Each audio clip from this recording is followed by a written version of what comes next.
The art of war teaches us to rely not on the likelihood of an enemy's not coming, but on our own readiness to receive him.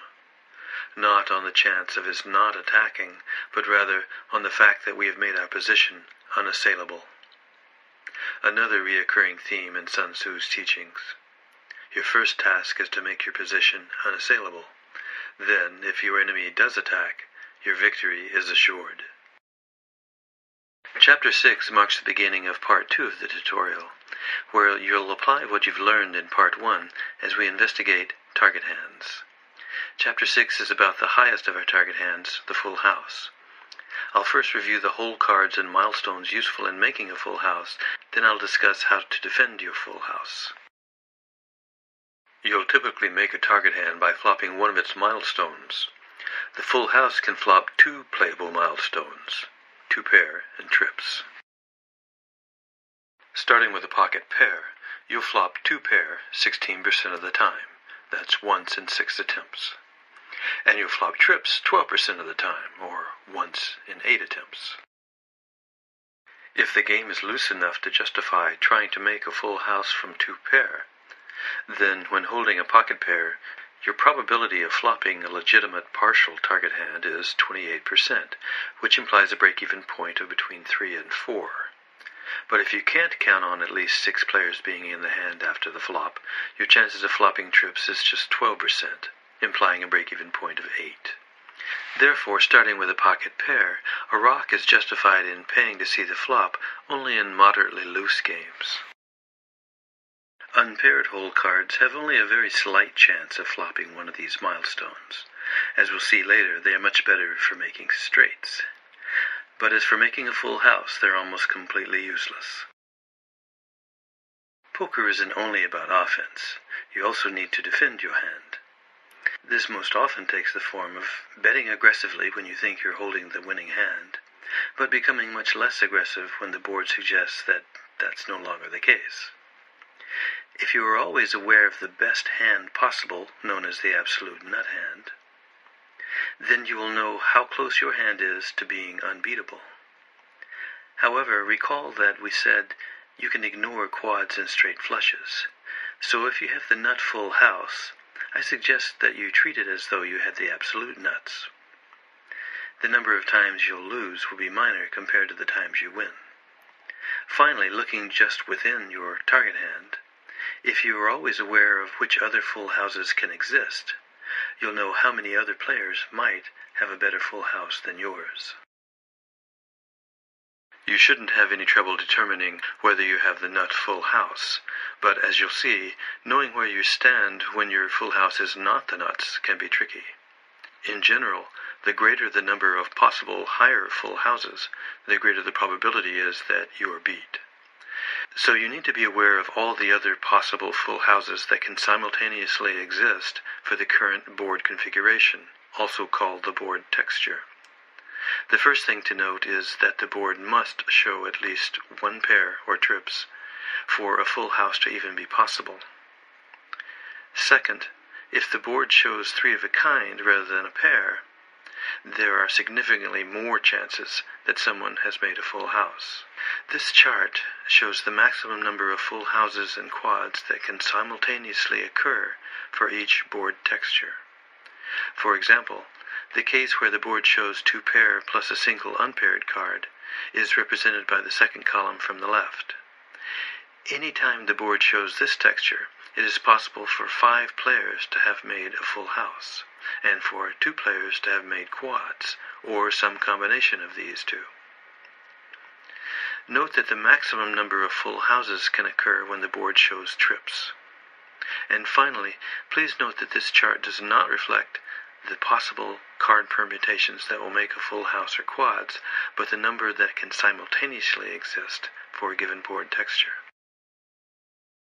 Let's start with the case where the board shows a pair.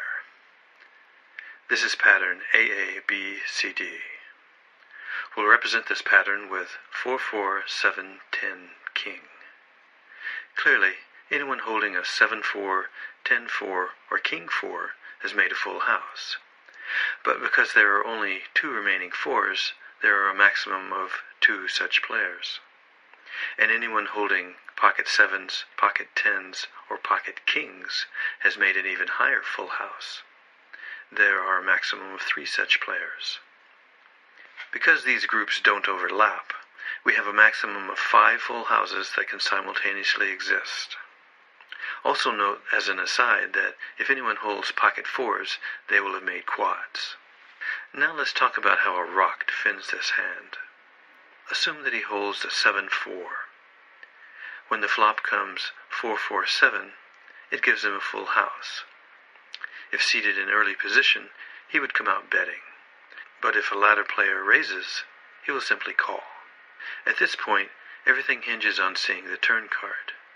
If it's lower than a 7, he'll likely continue to lead out betting.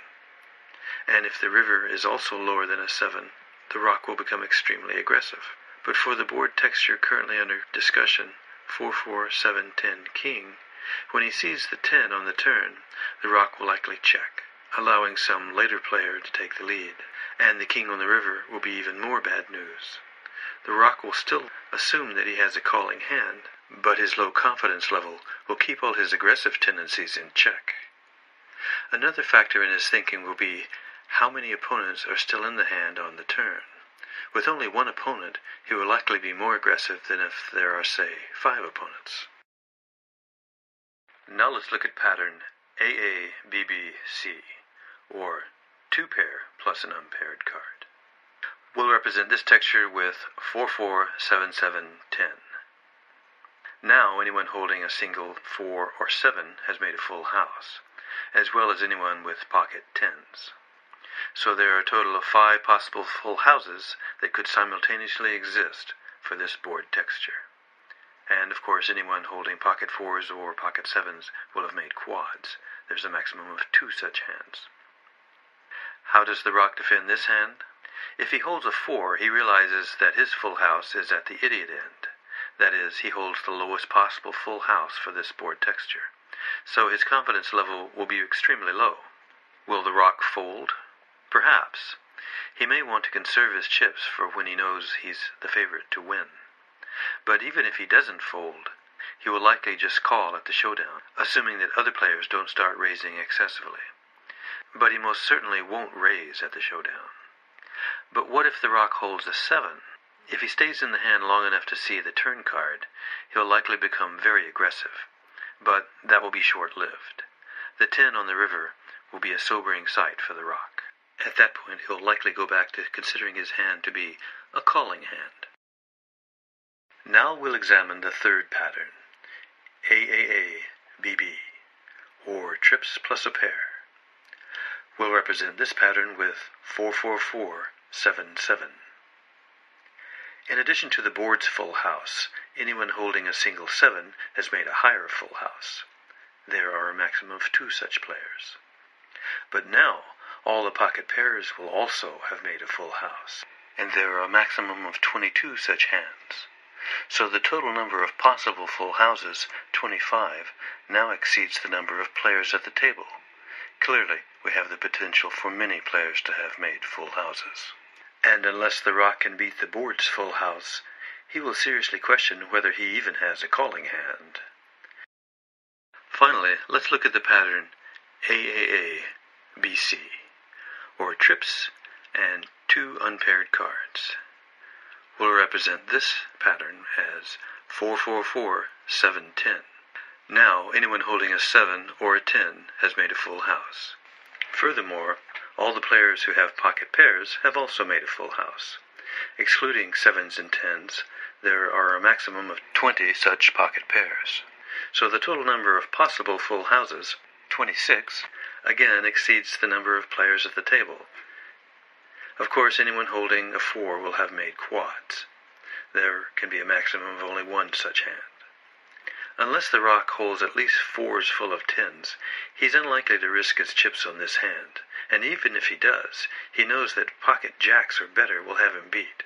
So his confidence level will be quite low. Now let's review what we know about full houses. The best hole cards for making a full house are pocket pairs. But from a pot odds perspective, you'll need at least 3 players in the hand to justify paying to see the flop. and 4 would be better.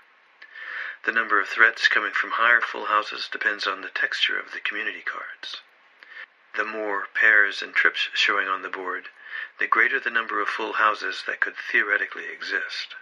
Of those, you need to determine which would have you beat. The greater the number of higher full houses, the higher the probability that your full house is beat. Hello, this is Tyson Wood. Our goal here at Strategic Hold'em is simple, to help you play smarter poker. You can help us spread the word by sharing our web address with a friend. And you can help us keep the lights on at Strategic Hold'em by making a donation. We plan to continue our research and release more poker tutorials as new results come available. If you have any topic suggestions, please send them to feedback@strategicholdem.com. All your comments are welcome. We'd particularly like to hear about your most successful bluffing tactics.